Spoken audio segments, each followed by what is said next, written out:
have to go back to the beginning of 1984. And one of the things that had changed dramatically was Charlie Howard had just been killed. I think that with Dale's visionary leadership, she was able to bring people together, and we were ready to be brought together. I was at the initial meeting that we had. It's the meeting where I remember people talking about further ranging response than just having a march or just speaking to the death of Charlie Howard, but talking about the community and the needs of the community. We had two focuses at MLGPA, as I remember then.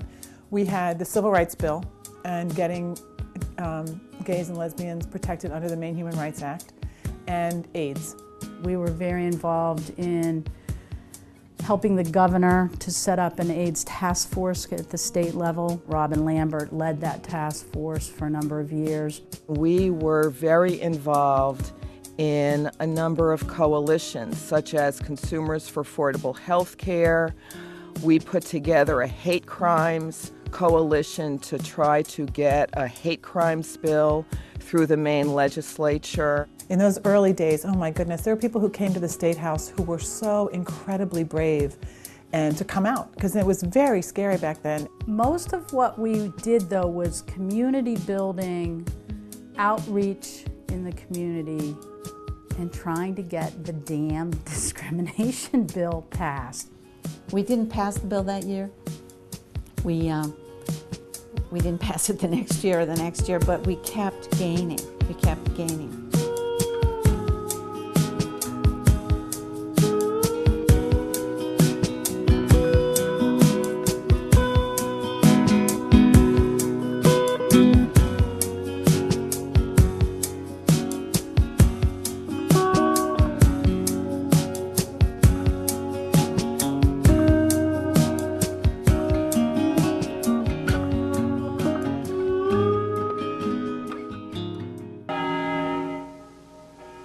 The City Council overwhelmingly passed the ordinance early this morning. It makes discrimination on the basis of sexual preference illegal in employment, housing, and lending. That was an ecstatic time in the state because the city of Portland had passed the first anti-discrimination law. The folks who had been the leaders of that effort met with the MLGPA board to talk about who we were, what we had learned, what they were all about, what we hoped we could accomplish together. And several of the Equal Protection Portland folks wound up joining the MLGPA board. And it was a fun time of a bunch of new energy joining people who had been around for 10 years or more at the time, real titans in the movement, but some of us a little younger, a little bit less familiar with the history. One of the things that changed with the Portland referendum was we started to frame it in terms of discrimination instead of in terms of rights. And rights always, it always confused people. They didn't know what we wanted. And when we said, well, we really want to end discrimination, that was something that hit with people. Susan, I'd like to start with you and just ask you a very simple question. Why is this issue so divisive? I don't think it is anymore. Statewide non-discrimination bill had been introduced every legislative session since 1977. And it would pass one of the chambers one of the times, and then the next session would pass the other chamber. But it didn't pass both chambers until 1993. So some people are scared, but I think the vast majority of people that know that this is about discrimination are not feeling that way. Oh, let me bat it back to you again. And why didn't the legislature pass it? The legislature did. The governor didn't sign it. Okay, thank you. Correction accepted. But Governor McKernan vetoed it. And to be so close, it was one of the few times I cried in the Senate. I remember sitting in my chair crying. It was so frustrating. But Carolyn Cosby, let me ask you, why change Maine's law? Well, the reality is that it is the gay militant lobby in the state that has been pushing for the special gay rights laws that they have sought for about 20 years in the state of Maine. Pat Peer. Well, it's very clear that even the leaders of Mrs. Cosby's group are not clear about what this is all about. The 1995 campaign was the campaign involving Carolyn Cosby when she attempted to pass a bill that would have prevented adding our community to the Maine Human Rights Act in the future. Should a person who happens to be gay or lesbian be denied a job or service in a restaurant or even shelter for no other reason than that person is homosexual? They should not. MLGPA was very active in Augusta, very active in the state legislature, but at the same time we formed Maine Won't Discriminate, probably in 93 or 94, getting ready for the first statewide ballot.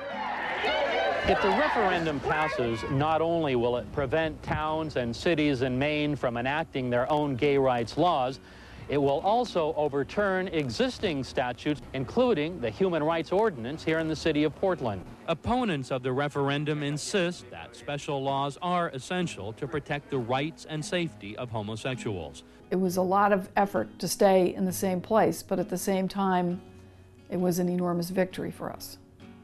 In 1997, we went back to the legislature to introduce another bill, and it passed both chambers again, and this time was signed by then Governor Angus King. He gave one of the most beautiful speeches about the rightness of our equality that I think I've ever heard. We have enemies in Maine.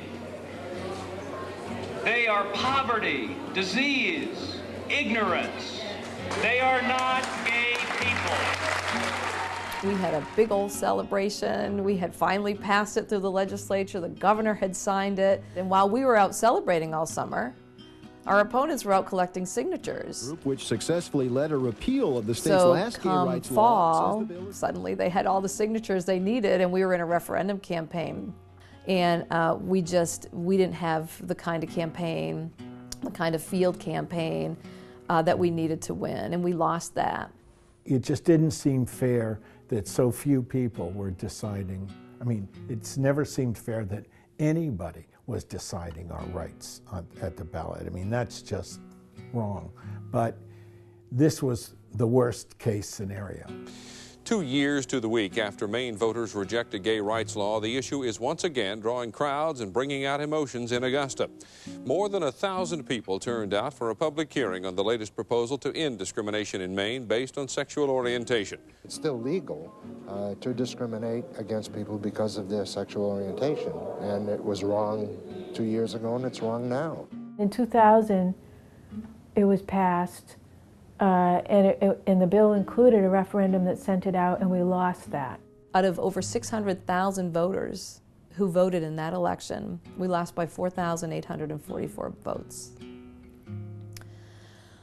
It was devastating. Not only had we lost trust in the outward political community, but unfortunately, we had lost trust within ourselves. At that time, it was less about the political agenda and more about rebuilding. We went from being all volunteer to being a staffed organization.